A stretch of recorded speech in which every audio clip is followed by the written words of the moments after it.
Jim Jordan and the House Republicans sending a letter over to the Center for Countering Digital Hate, which sounds like a very legitimate organization. I'm sure they're doing very good work out there, being fair, not censoring Americans. The Biden White House relied on this garbage organization called the CCDH in its unconstitutional pressure campaign against social media platforms to censor Americans. And these are all these kind of third-party pseudo-government entities that will scrape the interwebs and then file the letters over with the big tech platforms to shut them up. And we've covered a lot of this with Elvis Chan, the Twitter files, the Facebook files, and so on. And now Jim Jordan, over from Ohio, is also investigating this, and we know that he's been releasing the Facebook files that shows that Facebook is in on the same game, just like Twitter was. This comes from the Committee on the Judiciary, House of Representatives, Congress, August 3rd. Says, hey, CEO, Mr. Imran Ahmed, at the Center for Countering Digital Hate in Washington, D.C. This letter comes over from Jim Jordan, chairman of the Judiciary, and he says, hey, Mr. Ahmed, the Committee on the Judiciary is conducting oversight of how and to what extent the executive branch has coerced or colluded with companies to censor speech. He's referencing an article over from the Wall Street Journal published July 28th. Says Facebook bowed to White House pressure and removed COVID posts. And we've seen a lot of this. We remember that the White House director of social whatever, Rob Flaherty, was screaming at people in his emails like hysterical psychopath, screaming at them. How dare you keep this up and stuff like that. Certain third parties, including organizations like yours, Center for Countering Digital Hate, appear to have played a role in the censorship regime by advising government and social media companies on, quote, misinformation, sometimes with direct or indirect support from the federal government. Whether directly or indirectly, a government-approved or facilitated censorship regime is a grave violation of the First Amendment. And so accordingly, Congress has constitutional oversight obligations that we're going to pursue. We are interested in understanding how your Center for Countering Digital Hate and the feds, as well as social media companies, interacted. You guys claim social media companies, by allowing you to post something that somebody doesn't like, they are actively eroding basic human rights. Okay, this is flipping the burden of proof over to social media companies, the burden of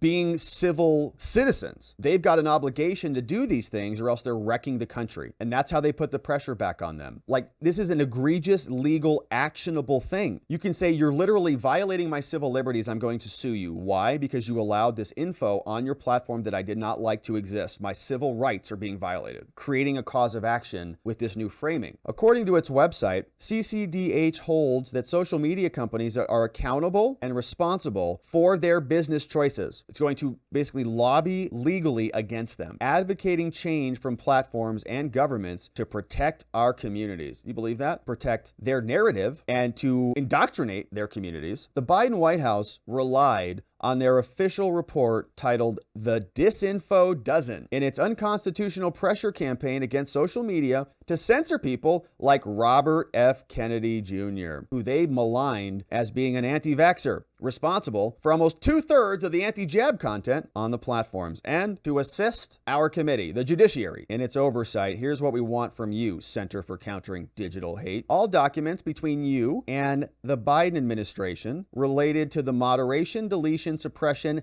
demonetization, or reduced circulation of content, the accuracy of truth of content. And demonetization is a big tool that I think they're going to be using a lot more this election. Because if they can just cut out the money, that's going to have a big impact. And then this also immunizes them from the censorship claims. They just, no, we didn't censor you. We just are not paying you to do it. We'll pay all the lefties, but we're not going to pay the righties, which is why building parallel infrastructure and parallel systems to sustain creators who are engaging in this battle is very important, because they're going to use this as a cudgel. They're already doing it. Or reduce circulation of content. Same thing there. No, we're not censoring you. We're just reducing your exposure. They don't want to be labeled censors now that there is the expose and now that Twitter is an alternative. You can compare and contrast censor platforms versus non-censor platforms, allegedly non-censor platforms. The accuracy or truth of content or the attribution of the content to state-sponsored influence operations. They also want all communications going all the way back to January 2015 from the Center for Countering Digital Hate from any of your people, employees, contracts, agents, and so on. All communications with the executive branch, any anybody along with their prior titles, employees, agents who were involved. We want a list of all grants, contracts, and funds. Where did you guys get your money? I love that one. Who is paying you?